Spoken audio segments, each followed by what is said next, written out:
Mindfulness एक गुण या अवस्था है, जागरूक या जागृत रहने की किसी के प्रति।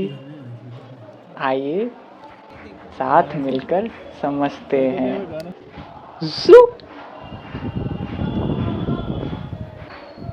प्रणाम, मैं एक इंसान हूँ। आज हम माइंडफुलनेस पर बात करेंगे। माइंडफुलनेस के 2 अर्थ गूगल पर दिए हुए हैं। एक अर्थ के मुताबिक यह एक गुण या अवस्था है, जागरूक या जागृत रहने की किसी के प्रति। दूसरा अर्थ जो दिया है वह मनोवैज्ञानिक संदर्भ में दिया है, जो कि इस क्षण से जोड़ करके दिया हुआ है, जिसके बारे में हम और आप अधिकतर आम तौर पर बात करते हैं, जो कि थेरेप्यूटिक तकनीक की तरह इस्तेमाल होता है। यह तकनीक बीमारी को ठीक करने में उपयोग की जाती है। बीमारी जैसे कि डिप्रेशन, एंजाइटी यानी कि चिंता, मायूसी, उदासी, ईटिंग डिसऑर्डर, खान पान दोष। अगर आप ध्यान से देखेंगे तो आप बीमारियां रोज़मर्रा के जीवन से जोड़ करके देख सकते हैं। मान लीजिए कभी कोई आपके प्रियजन, माताश्री ले लीजिए, से आपका बात हो रहा है और पलट कर आपने उनको कुछ जवाब दे दिया जो कि नहीं देना था। कुछ समय बाद आपको आभास होता है, ज्ञात होता है कि आपने कुछ ऐसा कह दिया जो कि आपको नहीं कहना चाहिए था। ऐसा सिर्फ इसी वजह से होता है क्योंकि आप उस क्षण में उपस्थित नहीं थे। ऐसे बर्ताव के साथ ही हमारे साथ चिंताएं, डर या खराब भावनाएं जुड़ जाती हैं, जो कि हम स्वीकार करें या ना करें हमारे साथ ही रहती हैं और कहीं ना कहीं किसी न किसी माध्यम से दिख ही जाती हैं। उसका प्रभाव हमारे जीवन पर पड़ ही जाता है। इसीलिए इस क्षण में उपस्थित रहने का अति महत्व है। वापस चलते हैं अपने अर्थ पर। अर्थ है इस क्षण में अपनी जागरूकता को केंद्रित रखते हुए अपने विचार, भाव, सनसनी को शांतिपूर्वक स्वीकार करना कि यह उपस्थित है। इस को अभ्यास करने से हम जिस मनोस्थिति की प्राप्ति करते हैं उसी को हम सचेतन कहते हैं। सचेतन यानी माइंडफुलनेस। यह अर्थ हुआ।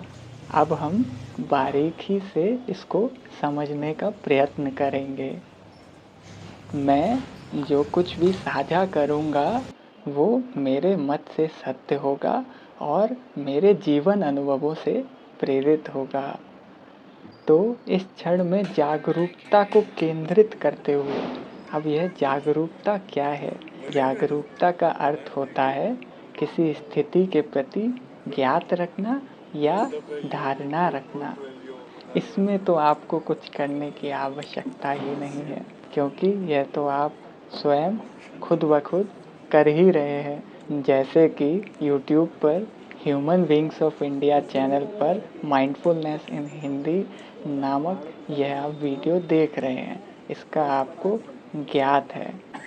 साथ ही आप अपनी कुछ भी धारणा रख सकते हैं, जैसे कि अरे ये तो नया चैनल है, कम सब्सक्राइबर्स से दिख रहे हैं, ये इंसान कौन है, नया इंसान दिख रहा है, हम इसको पहले से नहीं जानते हैं, इसकी क्वालिफ़िकेशन क्या है, अरे भाई है कौन ये, करना क्या चाहता है, उद्देश्य क्या है, आप कुछ भी धारणा रखने में स्वतंत्र हैं। तो आप जागरूक तो हो गए बिना कुछ किए, राइट? क्योंकि आपको ज्ञात भी है और आप धारणा भी रख रहे हैं। यही जागरूकता है। अब इस जागरूकता को इस क्षण में केंद्रित रखते हुए अपने विचार, भाव और सनसनी को शांतिपूर्वक स्वीकार करना। तो अब हम चलते हैं विचार, भाव और सनसनी पर।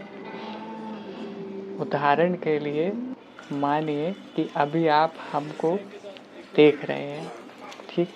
अब देखते हुए किसी को विचार आया कि यह शब्द का या किसी शब्द का मतलब नहीं समझ में आया, तो वह क्या चयन कर सकता है? वीडियो पॉज करके गूगल कर सकता है, उसका मतलब ढूंढ सकता है, या यह भी चयन कर सकता है कि पहले पूरी वीडियो देख ले, उसके बाद फिर से एनालाइज करे रिप्ले करके। अब चूँकि आपके पास यह सुविधा है कि बार बार देखने की, तो आप ये चयन कर सकते हैं। इस विचार का पीछा आपने किया और उस पर चयन भी किया। अब इस विचार के साथ कुछ भावनाएं भी जुड़ी हो सकती हैं जो कि लाजमी है, जैसे कि प्रेरणा की भावना हो सकती है। वो इसलिए क्योंकि आप क्या कर रहे हैं, वीडियो देख रहे हैं। क्यों देख रहे हैं? क्योंकि आपको माइंडफुलनेस को समझना है। अगर आपका क्या और क्यों क्लियर है, साफ है, आपका उद्देश्य साफ है, तो आपका दिमाग उसी तरह के आपके सामने विचार लाएगा और उनके सामने वैसी ही भावनाएं जुड़ी हुई आएंगी। तो प्रेरणा की जो भावना आ रही है वो आपकी उद्देश्य से जुड़ी हुई है कि आपको समझना है, ठीक?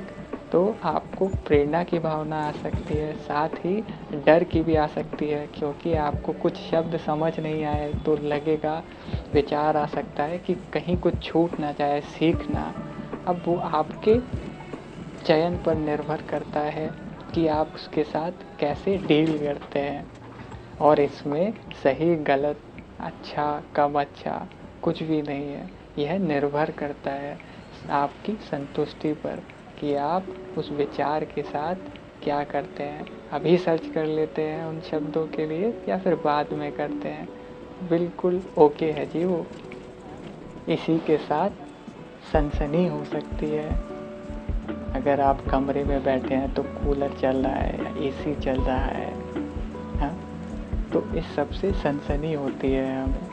तो जो भी हमें फिज़िकली हमारी त्वचा पर हमें जो महसूस होता है उसे हम सनसनी कहते हैं। तो आप विचार, उसके साथ जुड़े भाव और सनसनी को समझें। अब हम परिस्थिति में थोड़ा सा परिवर्तन कर देते हैं।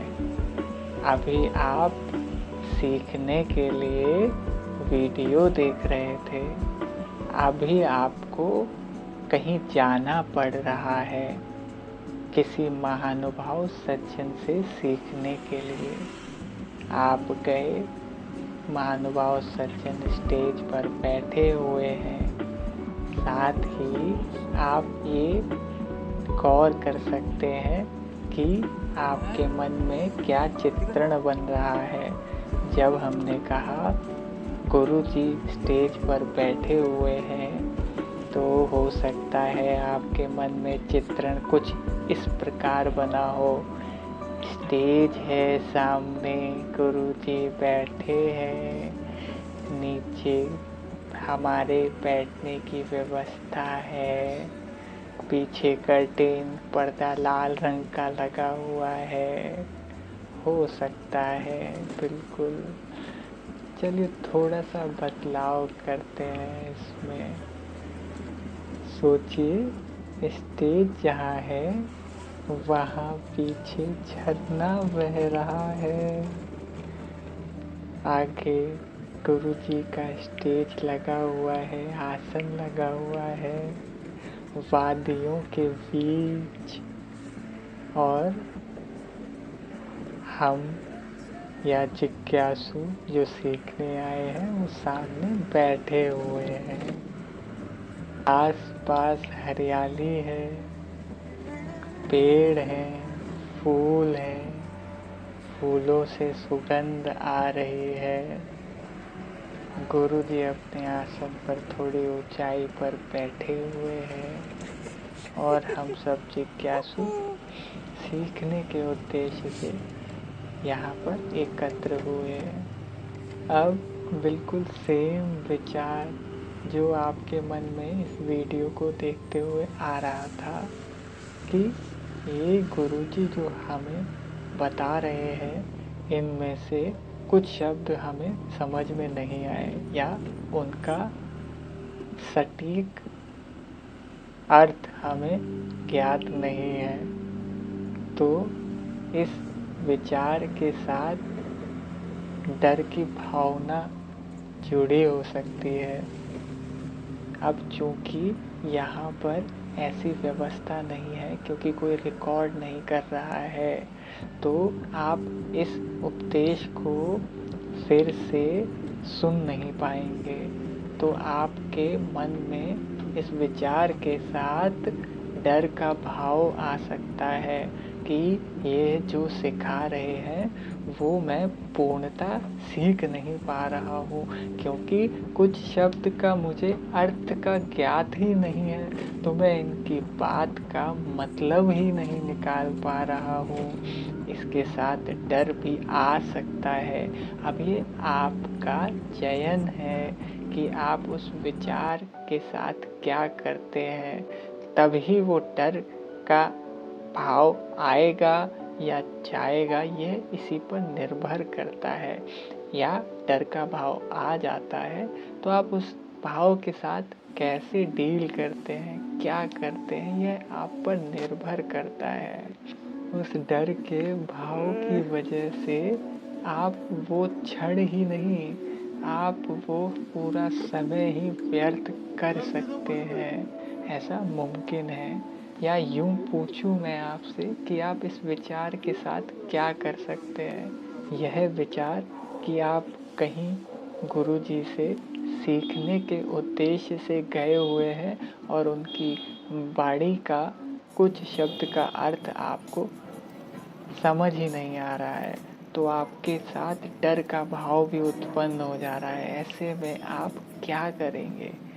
ठंडे दिमाग से सोचिए थोड़ा और विचारों को आने दीजिए। क्योंकि हमारा उद्देश्य है समय का सदुपयोग करते हुए सीखना, जो भी वो सिखा रहे हैं। विचार का आना लाजमी है। हम इसके साथ क्या चयन करते हैं, हम इसका करते क्या है, यह हम पर निर्भर करता है। इस उद्देश्य के साथ जुड़े हुए ये भी विचार आ सकता है कि क्यों ना मैं इस चीज़ का चयन करूं, इस विचार का पीछा ना करके पूर्णतः खुद को इस क्षण में उपस्थित रखूं, इतना उपस्थित रखूं कि उनकी वाणी का हर शब्द मुझे याद हो जाए। याद हो जाए तो मैं जितना बार चाहूँ दोबारा से उसे देख सकता हूँ और किसी भी शब्द का चाहूँ जितनी बार चाहूँ गूगल कर सकता हूँ, अर्थ निकाल सकता हूँ और मेरे लिए अति उत्तम रहेगा। यह हम पर निर्भर करता है कि हम उस डर के भाव के साथ बह जाते हैं, व्याकुल हो जाते हैं, या फिर किसी के मन में यह भी विचार आ सकता है कि कोई और ही तो रिकॉर्ड नहीं कर रहा है, क्या ये मुमकिन है गुरुजी की आज्ञा से या किसी और तरह से, ठीक, कि मेरे पास तो फ़ोन हो सकता है तो मैं ही क्यों ना रिकॉर्ड कर लूँ। ठीक, क्योंकि यहाँ पर मैंने सिर्फ इतना बताया था कि कोई रिकॉर्ड नहीं कर रहा है, अपने विचार कुछ भी पहले से नहीं बनाएंगे, तो काफ़ी कुछ मुमकिन होता है, यह आप देखेंगे। खूबसूरत है यह विचारों का आना जाना, भावनाएं सनसनी यह लाज़मी है, आम बात है, हर क्षण होता है, सबके साथ होता है। प्रश्न यह है कि हम किस विचार के साथ खो जाते हैं, किस विचार को दर्जा देते हैं खोने का, या किसी विचार में खोते भी हैं या नहीं। अब किसी के मन में यह प्रश्न आ सकता है कि क्या किसी विचार में खोना चाहिए या नहीं।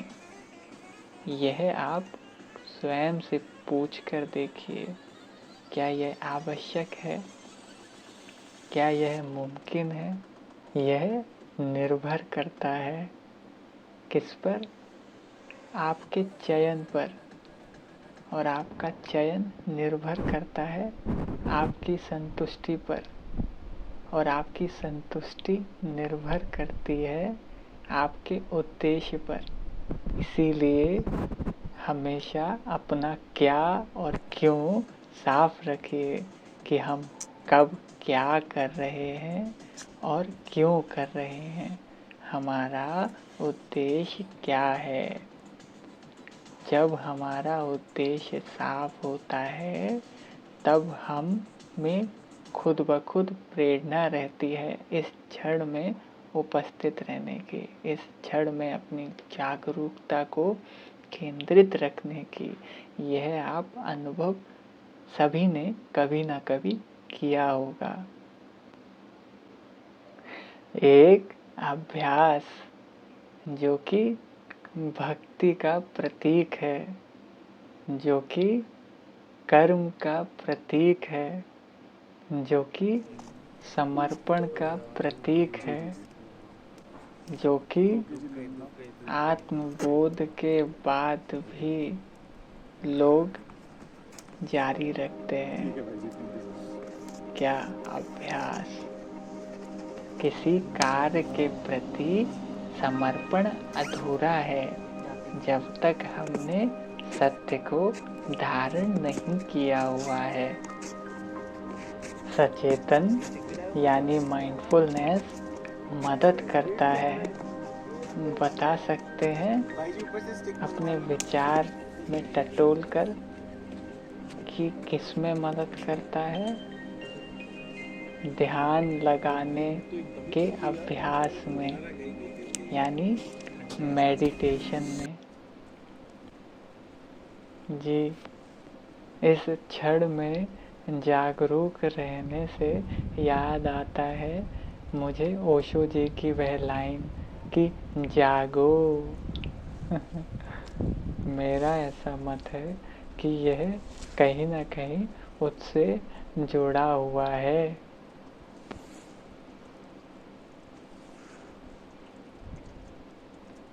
जितना आप इस क्षण में जागरूक रहने में सक्षम हैं, उतना आप ध्यान लगाने में निपुण हैं। प्रणाम। भेजा कि नहीं अभी? कल भेज देगा, ऐसा कुछ नहीं है।